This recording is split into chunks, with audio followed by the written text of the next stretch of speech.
Hey credit warriors, welcome to the show. So a few days ago, someone sent me, actually several people sent me this article entitled, "It's time for an Apple Card Plus to rival Amex and Chase." Basically, it's an opinion article in Bloomberg written by Mark Gurman, who writes the Power On series about Apple and other tech products. And he is arguing that Apple needs to release a premium credit card, something with diamonds and gold encrusted on it. No, I'm kidding. But anyway, now Gurman argues that basically the regular Apple Card, which was released 2 years ago with a huge buzz at the time, has been kind of mediocre and actually not even that successful for Apple. Here's what he writes. "The debut of the new American Express Platinum card had me thinking a lot about the Apple Card, the Goldman Sachs Group Incorporated collaboration that came out nearly 2 years ago. So far, it doesn't appear that the card has made much headway. It's still US only, the rewards are mediocre, and the revenue impact for Apple doesn't seem significant." And he is right about the rewards, to be honest. It's basically a 2% cashback card when you use it through Apple Pay, and it only earns 3% back on Apple products. Contrast that with the Amazon Prime Visa from Chase, which earns 5% back on Amazon products, and you can go and buy an Apple MacBook Pro, for example, from Amazon for basically the same price, sometimes even cheaper than you would get it directly from Apple, and get 5% cashback on it when you'd only get 3% cashback at Apple. So yeah, the rewards rate on Apple products at least is definitely disappointing. Now he goes on to write, "Apple shouldn't give up. I think what the product needs is an Apple Card Plus, a product to target the high-end market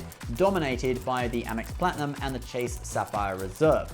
Those cards charge $550 to $695 a year, prices that aren't out of reach for the sorts of Apple customers who regularly spring for the Pro models or Hermes watch band." And yeah, I mean, there are some pretty rich people out there who don't know what to do with their money, and Apple is helping them spend it on these $339 Hermes Apple watch bands. And that got me thinking, what is the most expensive Apple watch band out there? I found this one from Neiman Marcus for $8,500. I mean, to be honest, for that price, you might as well just get a Rolex. I mean, what's the point? I guess this person wants the functionality of an Apple Watch with the aesthetics of a Rolex or a Cartier or whatever. But that's not the end of it. It gets better. Look at this $24,000 custom iPhone. It has diamonds encrusted on the back of it and a luxury timepiece encased into the casing. I mean, there are people out there who buy this stuff, so there's definitely going to be an audience for an Apple credit card that's aimed at the high end, all right? You could even encrust diamonds on it or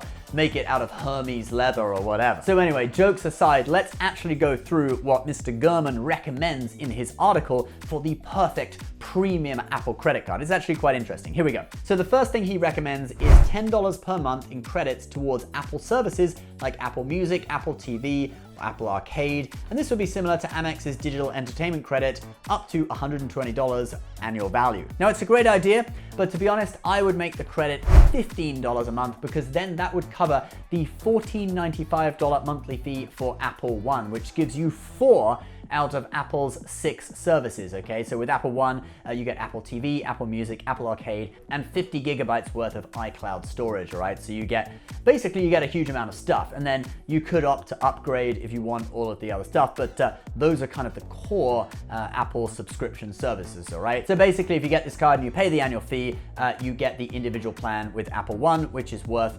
$180 a year. In working out these things though, we'll go with his original suggestions, all right? So $120. Let's go on to the next credit. So the next thing would be an annual subscription to Apple Care Plus for the cardholder's iPhone. Now this would be more of a premium version of phone insurance offered by many credit cards, up to $200 annual value. Now, I don't think it's really $200 annual value, because Apple Care Plus, it's actually, you pay $200 one time.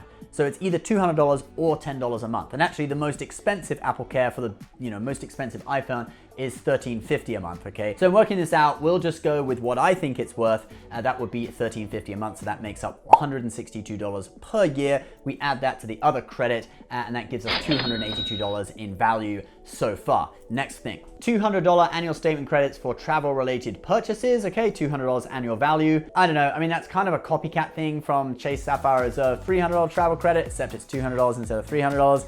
I don't know, let's just go with it. So we add that to the value. So far we've got $482 in value out of all these credits. Next one, $10 in monthly credits towards ride-hailing services like Lyft or Uber, matching offerings from Chase and Amex. Well, there's no offering from Chase for ride-hailing services, but I guess from Amex, yeah, there is an Uber credit on the Gold and Platinum cards. Okay, I guess you could do that. So if you add that to the previous credits, we're up to $602 in annual value. And next we have Airline Lounge Access. Of course, like other competing cards, Apple will need to offer lounge access, perhaps for United Airlines, which Apple has spent a reported $150 million per year on employee travel, would be interested. So yeah, I mean, you could do it with United. Everyone does it with Priority Pass, so it would be cool if Apple did offer something different. There's not that many other cards offering United Club access, and that is worth $650 per year if you do not have any sort of status with the airline, all right? The only downside, I assume, would be that if you gave United Club access, United would probably stipulate that you have to be traveling United. Okay, you have to have a boarding pass for a United flight in order to use it. I'm guessing that that would be the case, so that would force you to use United. But anyway, if we add United Club access to all of the previous credits, we now get a whopping $1,252 in value.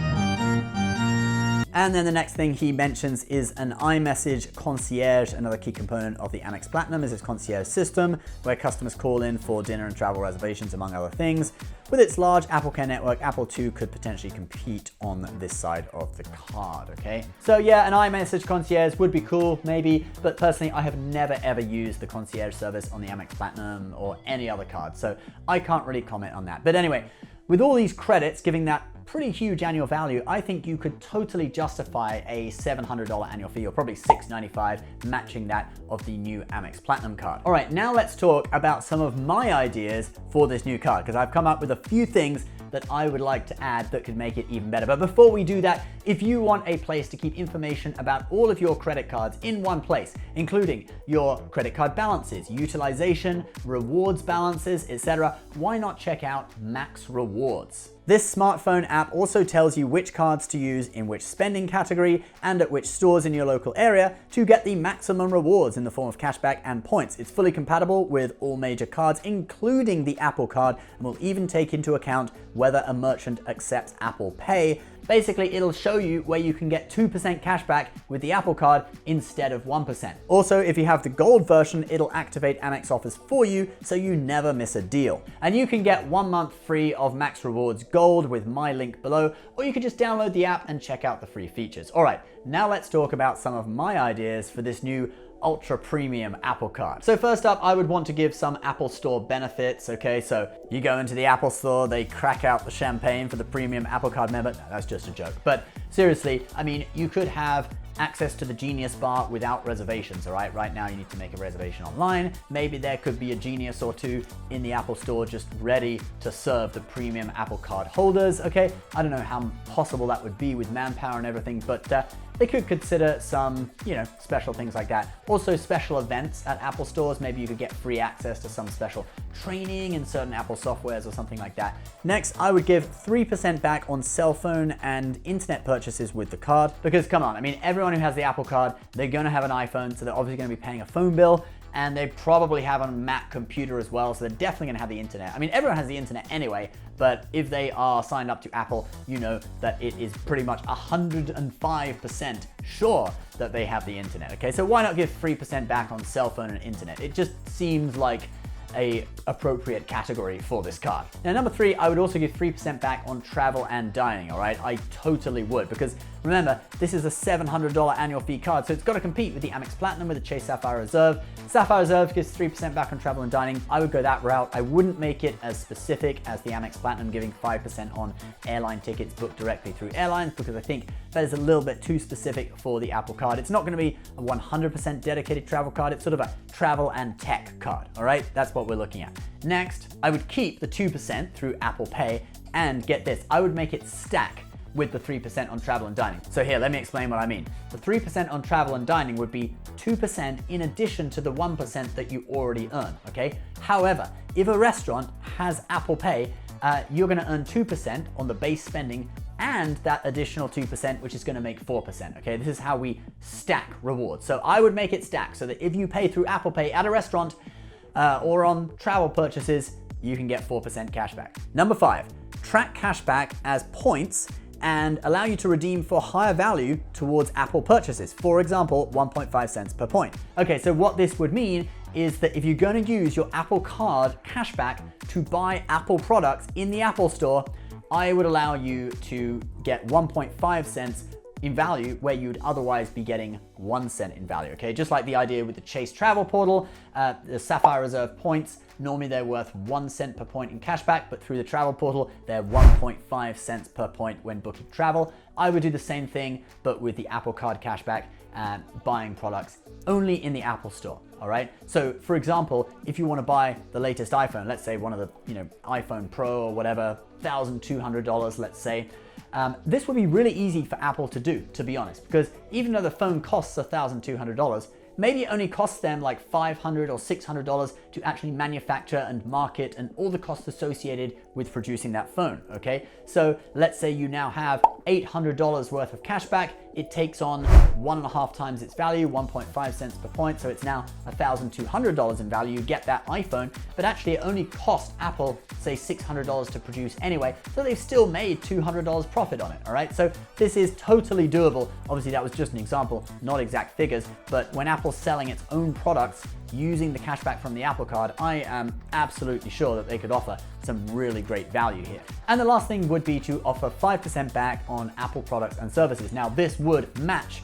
the Amazon card, which offers 5% on all Amazon purchases. Basically, Amazon's just giving you a 5% discount on anything in their store, and Apple would be doing the same, okay? Just giving you a 5% discount on a iMac or a MacBook Pro. And that's definitely not gonna be really, costing them that much, okay? Because their profit margin is definitely already more than 5% on that Apple product. So, it's totally doable. Also, I would like to see this stack with Apple Pay. So you're getting 1% on base spend plus 4% to make 5%, but if you pay through Apple Pay, you get 2% on the base spend, so that actually makes 6% back on Apple products, okay? And again, it's totally doable. It's basically the same as Apple just putting their products on sale. They'd still be making money, okay? However, I would say that in order to avoid abuse, you could limit this.